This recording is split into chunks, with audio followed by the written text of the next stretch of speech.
Hi all welcome to AIC. നമ്മൾ എങ്ങനെയാണ് മുന്നത്തെ വീഡിയോയിലൂടെ ബഡ്ജറ്റഡ് യൂണിറ്റ്സ് എൻ്റർ ചെയ്യുക എന്നുള്ളത് മനസ്സിലാക്കല്ലേ. നമുക്ക് ഈ വീഡിയോയിലൂടെ ഒന്നും കൂടി അഡ്വാൻസ്ഡ് ആയിട്ട് എങ്ങനെയാണ് യൂണിറ്റ്സ് പെർ ടൈം അതുപോലെ ഡ്യൂറേഷൻ ഇവ മൂന്നും ഡിപ്പെൻഡൻ്റ് ആണല്ലേ. നമ്മുടെ ബഡ്ജറ്റഡ് യൂണിറ്റ് പെർ ടൈമിൽ ഒരു വേരിയേഷൻ വന്നു കഴിഞ്ഞാൽ നമ്മൾ അതിലൊരു ചേഞ്ച് വരുത്തി കഴിഞ്ഞാൽ അത് യൂണിറ്റ്സിനായിരിക്കും, അതല്ലെങ്കിൽ ഡ്യൂറേഷനിലും ചേഞ്ച് ഉണ്ടാവും. അപ്പൊ നമുക്ക് ഇത് എങ്ങനെയാണ് നമ്മളൊരു പ്ലാനിങ്ങിലൊക്കെ യൂസ് ചെയ്യുന്നത്, അതിന്റെ ഇമ്പോർട്ടൻസ് എന്താണെന്നുള്ളത്, അത് ഏത് രീതിയിലാണ് മാറ്റുന്നത് നമുക്ക് ഈ ഒരു വീഡിയോയിലൂടെ നോക്കാം. പ്രോജക്റ്റ് മാനേജർ നമ്മുടെ ഡിപ്പാർട്ട്മെന്റിനോട് പറയുകയാണ്, നമ്മളൊരു ആക്ടിവിറ്റി, അതായത് ഒരു സൈറ്റ് പ്രിപ്പറേഷൻ എന്നുള്ള ഒരു ആക്ടിവിറ്റി നമുക്കറിയാം, അതിൽ JCB ആവശ്യമാണല്ലേ. നമുക്കൊരു എക്സാമ്പിൾ ആയിട്ട് ഒരു പ്രോജക്റ്റ് നമുക്ക് 10 days ആണ് നമ്മളെ പ്രീവിയസ് ഡാറ്റ വെച്ച് അതിൻ്റെ പ്രൊഡക്ടിവിറ്റി വെച്ച് നമ്മൾ കാൽക്കുലേറ്റ് ചെയ്ത് ആ ഒരു പ്രൊജക്റ്റിൽ സൈറ്റ് പ്രിപ്പറേഷൻ ചെയ്യാൻ വേണ്ടിയിട്ട് നമുക്ക് 10 days ആണ് നമുക്ക് എടുക്കുന്നത്.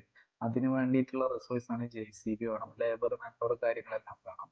അപ്പോൾ നമുക്ക് ഈ ഒരു JCB എന്നുള്ളത് നമ്മൾ പല രീതിയിൽ നമ്മൾ അത് കമ്പനിയുടേതായിരിക്കാം, അതല്ല എന്നുണ്ടെങ്കിൽ നമ്മൾ റെന്റിന് എടുത്തതായിരിക്കാം, റെന്റിന് തന്നെ ഹവേഴ്സിലായിരിക്കാം, ചിലപ്പോൾ അതല്ലെങ്കിൽ ഡെയിലി റെന്റ് ആയിരിക്കാം. അപ്പൊ ഈ ഒരു ഡെയിലി റെന്റിനൊക്കെ എടുക്കുമ്പോൾ നമുക്ക് 10 daysനുള്ള എമൗണ്ട് നമുക്ക് വരുമല്ലേ. അപ്പൊ പ്രോജക്ട് മാനേജർ പറയണേ, നമുക്ക് എന്തായാലും 10 daysന് ഉള്ള എമൗണ്ട് കൊടുക്കണം, അത് 5 days ആക്കി ചുരുക്കണം. അതായത് ഡേ നൈറ്റ് വർക്ക് ചെയ്യുമ്പോൾ 24 hours വർക്ക് ചെയ്യാം.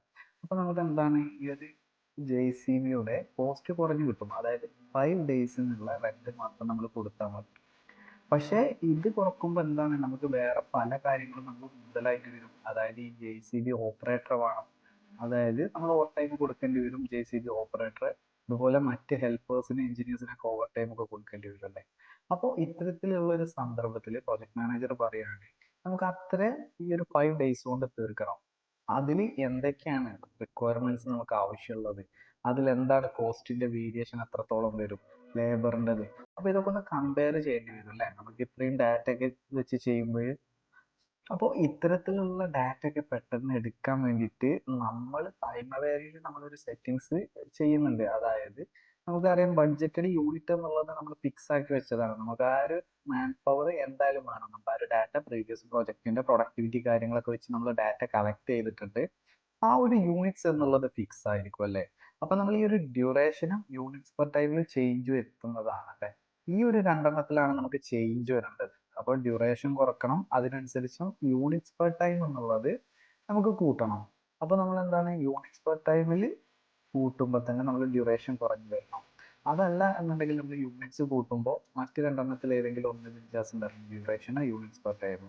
ഇത്തരത്തിലുള്ളത് നമ്മൾ പ്രൈമറിയിൽ ചെയ്യുന്ന ഒരു സെറ്റിങ്സ് ആണ്. നിങ്ങൾക്ക് ഇവിടെ കാണാം ഡ്യൂറേഷൻസ് ടൈപ്പ് എന്നുള്ളത്. ഇതിൽ 4 ടൈപ്പാണ് ഡ്യൂറേഷൻസ് ഉള്ളത്. ഫിക്സ്ഡ് ഡ്യൂറേഷൻ ആൻഡ് യൂണിറ്റ്സ് എന്നുള്ളത്, fixed duration and units per time എന്നുള്ളത്, ഫിക്സ്ഡ് യൂണിറ്റ്സ് പെർ ടൈം. അപ്പോൾ നമുക്ക് നോക്കാം എന്താണ് ഡ്യൂറേഷൻസ് ടൈപ്പ് എന്നുള്ളത്. നമുക്ക് നോക്കാം ഇതിൽ ഏത് നമ്മൾ സെലക്ട് ചെയ്ത് കഴിഞ്ഞാൽ എങ്ങനെയാണ് നമ്മുടെ റിസോഴ്സിൽ നമ്മൾ ചേഞ്ച് വരുത്തുന്നതിൽ ഏതിലാണ് മാറ്റം വരുന്നതെന്ന് നമുക്കൊരു ടേബിളിലൂടെ നമുക്ക് നോക്കാം. നിങ്ങൾക്ക് ഈ ടേബിളിൽ കാണാം 4 ഡ്യൂറേഷൻസ് ടൈപ്പ് ആണുള്ളത്: fixed duration and units, fixed duration and units per time, fixed units, fixed units per time. ഈ ഒരു ടേബിളിലുള്ളത് പോലെയാണ് നമുക്ക് ഓരോ കാര്യങ്ങൾ ചേഞ്ച് ചെയ്ത്. ഫിക്സ്ഡ് ഡ്യൂറേഷൻ ആൻഡ് യൂണിറ്റ്സ് എന്നുള്ളത് സെലക്ട് ചെയ്തതിന് ശേഷം നമ്മൾ റിസോഴ്സിൽ പോയിട്ട് നമ്മൾ ഡ്യൂറേഷൻ ചേഞ്ച് ചെയ്ത് കഴിഞ്ഞാൽ നമുക്ക് യൂണിറ്റ്സ് പെർ ടൈം ആണ് നമുക്ക് ചേഞ്ച് ആവുക. അതുപോലെ യൂണിറ്റ്സ് ചേഞ്ച് ചെയ്ത് കഴിഞ്ഞാൽ units per time, units per time change ചെയ്ത് കഴിഞ്ഞാൽ നമ്മൾ യൂണിറ്റ്സ് ആണ് ചേഞ്ച് ചെയ്യുക.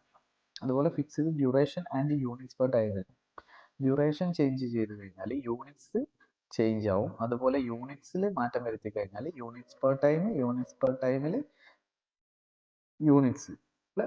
ഫിക്സ്ഡ് യൂണിറ്റ്സിലാണെന്നുണ്ടെങ്കിൽ ഡ്യൂറേഷൻ ചേഞ്ച് ചെയ്ത് കഴിഞ്ഞാൽ യൂണിറ്റ്സ് പെർ ടൈമും, യൂണിറ്റ്സിൽ ഡ്യൂറേഷനും, യൂണിറ്റ്സ് പെർ ടൈമിൽ ഡ്യൂറേഷൻ ചേഞ്ച് ആവും.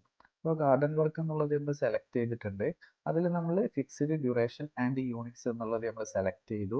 റിസോഴ്സ് എടുക്കാം. ഈ റിസോഴ്സിൽ നമ്മൾ ഗാർഡൻ വർക്ക് എന്നുള്ളത് നമുക്ക് 4 days ആണല്ലേ. ബഡ്ജറ്റഡ് യൂണിറ്റ്സ് പെർ ടൈം എന്നുള്ളത് 10 hours ആണല്ലേ. അപ്പോൾ നമ്മളിത് ഡ്യൂറേഷൻ നമ്മൾ ചേഞ്ച് ചെയ്തുകൊണ്ട് 3 days ആക്കാണ്. 3 days ചേഞ്ച് ചെയ്തപ്പോൾ ബഡ്ജറ്റഡ് യൂണിറ്റ്സ് പെർ ടൈം നമുക്കിവിടെ മാറിയിട്ടുണ്ട് 13 ഹവേഴ്സ് പെർ ഡേ ആയി അല്ലേ? അതുപോലെ ബഡ്ജറ്റഡ് യൂണിറ്റ് നമുക്കിവിടെ ചേഞ്ച് ചെയ്തിട്ടില്ല. ഇനി അതുപോലെ തന്നെ നമ്മൾ മാറ്റുകയാണ് ഇവിടെ ബഡ്ജറ്റഡ് യൂണിറ്റ്സ് നമ്മൾ മാറ്റി കഴിഞ്ഞാൽ, അതുപോലെ യൂണിറ്റ്സ് ചേഞ്ച് ചെയ്ത് കഴിഞ്ഞാൽ നമുക്ക് എന്താണ് മാറുക? യൂണിറ്റ്സ് പെർ ടൈം ആണ് നമുക്ക് മാറുക. അത് നമ്മൾ യൂണിറ്റ്സ് ചേഞ്ച് ചെയ്യാണ്, നമുക്ക് 60 എന്നാക്കി കൊടുക്കാം. അപ്പോൾ അത് വീണ്ടും കൂടി ബഡ്ജറ്റഡ് യൂണിറ്റ്സ് പെർ ടൈം എന്നുള്ളത് 20 ഹവേഴ്സ് പെർ ഡേ ആയി, ഡേയ്സ് സെയിം ആണ്.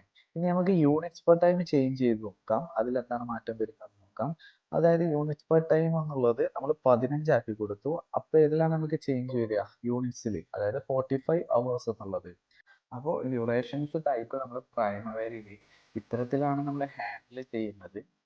എങ്ങനെയാണ് നമുക്ക് ആവശ്യമുള്ളത് എന്നുള്ള രീതിയിൽ നമ്മുടെ റിക്വയർമെൻറ്റ് എന്താണോ അതിനനുസരിച്ച് നമ്മൾ ബഡ്ജറ്റഡ് യൂണിറ്റ്സ് പെർ ടൈമോ അതല്ലെങ്കിൽ ഡ്യൂറേഷനോ കാര്യങ്ങൾ നമ്മൾ മാറ്റി ഓരോന്നും നമ്മൾ ചെക്ക് ചെയ്തുകൊണ്ടേ നിൽക്കും. അതായത് നമ്മുടെ റിക്വയർമെൻറ്റിനനുസരിച്ച്. പൊതുവെ ബഡ്ജറ്റഡ് യൂണിറ്റ്സ് എന്നുള്ളത് കോൺസ്റ്റൻ്റ് ആയിരിക്കും, അത് നമുക്ക് ചേഞ്ച് ചെയ്യാൻ കഴിയില്ല. ഇപ്പോൾ ഒരു കോൺക്രീറ്റ് നടക്കുകയാണ്, ആ ഒരു കോൺക്രീറ്റിലേക്ക് നമുക്ക് ഒരു ക്യൂബിലേക്ക് 30 ക്യൂബിക് മീറ്റർ അഗ്രിഗേറ്റ് വേണം, അതല്ല എന്നുണ്ടെങ്കിൽ 8 ബാഗ് സിമെന്റ് വേണം ഒരു ക്യൂബിക് എന്നുള്ളത്. ഇത് നമുക്ക് ഫിക്സ്ഡ് ആണ്, ഇതിലൊന്നും ഒരു മാറ്റം വരുത്താൻ കഴിയില്ല. യൂണിറ്റ്സ് എന്നുള്ളത് അത് ഫിക്സ്ഡ് ആയിരിക്കും. അപ്പൊ നമുക്ക് മാറ്റം വരുത്താൻ കഴിയുന്നത് ഈ ഒരു ഡ്യൂറേഷനോ അതല്ല എന്നുണ്ടെങ്കിൽ യൂണിറ്റ്സ് പെർ ടൈമോ ആണ്.